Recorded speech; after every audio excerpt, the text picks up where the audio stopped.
मित्रांनो नमस्कार. आपण भगवद्गीता आपल्या दैनंदिन आयुष्यात कशी उपयोगी पडू शकते, हे थोडंसं वेगळ्या अँगलनी या सीरीजमध्ये बघत आहोत. आज आपण श्लोक 2 ते 9 इथपर्यंत बघणार आहोत.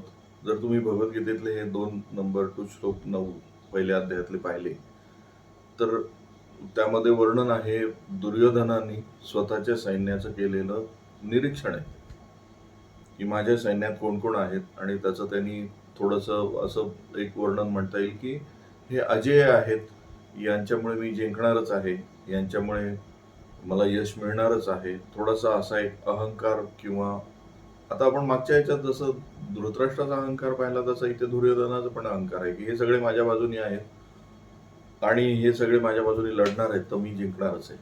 त्यामध्ये एक श्लोक 8व्या किंवा 9व्या श्लोकामध्ये तुम्हाला एक जाणवेल, माझ्यासाठी ही सगळेजण जीवनाच्या आशा सोडून इथे उभे राहिलेले आहेत. हा फार मोठा अहंकार आहे, हे माझ्यासाठी करतायत म्हणून लोक. इनफॅक्ट जर आपण पाहिलं तर हे सगळं जे सैन्य जमा झालेलं आहे, ते त्यांच्या त्यांच्या स्वतःच्या निष्ठेमुळे आणि शब्दामुळे तिथे आलेले आहेत. दुर्योधनासाठी कोणी आलेलं नाहीये तिथे. इनफॅक्ट बहुतांश लोक तिथे दुर्योधनाच्या तर विरोधातच होते. दुर्योधन हा व्यक्ती म्हणून त्यांना आवडत नव्हतं. त्यांची निष्ठा होती त्यांच्या शब्दाशी किंवा त्यांनी जे काही स्वतःला एक शब्द दिलाय तो.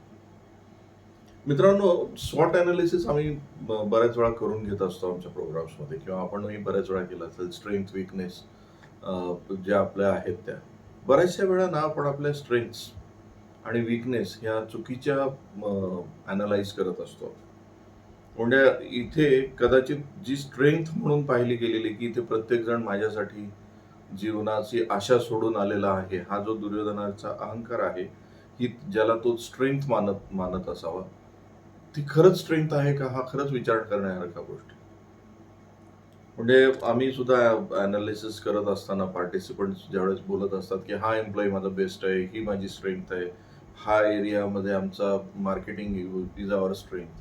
आणि खरंच त्यांना ज्यावेळेस आम्ही काही प्रश्न विचारतो त्यावेळेस लक्षात येतो, की ते गृहीत धरतायत ही त्यांची स्ट्रेंथ आहे.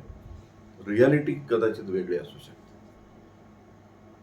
प्रत्येकाने खरंच हा विचार करण्यासारखा विषय आहे, की आपण ज्यावेळेस कॉम्पिटिटर अनालिसिस करतो, आपण ज्यावेळेस स्ट्रेंथ, वीकनेस, अपॉर्च्युनिटीज अँड थ्रेट्सचं अनालिसिस करतो किंवा आपण एकंदरीतच परिस्थितीचं अनालिसिस करतो, ती आपली आकलन शक्ती जी आहे, ती सत्याला धरून आहे, की त्या मोमेंटला तुम्हाला जे वाटतंय तिथून आहे. कारण प्रत्येकाचा एक पर्स्पेक्टिव्ह आहे.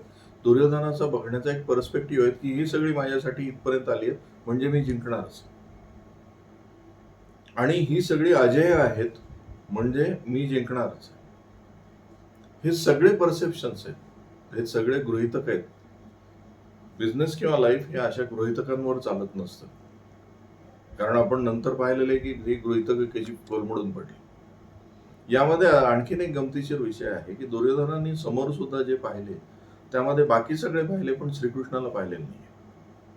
त्यांनी पांडवांच्या बाजूनी श्रीकृष्ण हा गेम चेंजर आहे, हे कुठेच नोटीस केलेलं नाही. बाकी सगळ्यांना त्यांनी पाहिलेलं. कदाचित त्यांनी या सगळ्या योद्ध्यांना तिकडच्या पांडवांच्या 5 योद्ध्यांशी किंवा बाजूला उभे असलेल्या बाकीच्या योद्ध्यांशी कंपेअर केलेलं आहे. एक व्यक्ती सोडून जो गेम चेंजर आहे, तो म्हणजे श्रीकृष्ण. तर आपल्याला पण हे लक्षात घ्यायला हवं, की आपल्या कॉम्पिटिशनमध्ये किंवा आपल्या लाईफमध्ये हा गेम चेंजर असलेली काय गोष्ट आहे, ज्याच्याकडे आपल्याला फोकस करायचा आवश्यक आहे. आणि बहुतांशी वेळा हे गेम चेंजर आपल्या लक्षात येत नाही मित्रांनो. व्यवसायात पण चेक करून बघा. तुम्ही जर व्यवसायामध्ये तुम्हाला कॉम्पिटिटर अनालिसिस करायचं असेल, तर त्या कॉम्पिटिटरमध्ये कडे कुठला असा गेम चेंजर आहे जो तुमच्याकडे नाही आहे किंवा तुम्ही त्याच्याकडे दुर्लक्ष करताय. कारण even small things can make a huge difference. छोट्या-छोट्या गोष्टी पण एक मोठा बदल घडवून आणू शकतात. Same thing is in our day to day life also, की आपल्या अशा काही स्ट्रेंथ्सवर दुर्लक्ष असतं, की जी वास्तविक पाहता स्ट्रेंथ असते, पण आपण दुर्लक्षित ठेवलेली असते. सो आज आपल्याला 2 नंबर टू 9 नंबर या श्लोकांमध्ये ऑब्झर्व्ह करत असताना किंवा पाहत असताना हेच बघायचंय, की मी ज्याला स्ट्रेंथ मानतोय किंवा मी ज्याच्यावर माझा अभिमान मी सगळा उभा केलेला आहे किंवा दुराग्रह पण उभा केलेला आहे, ही रियालिटी आहे का? किंवा मला जे वाटतंय ते सत्य आहे का?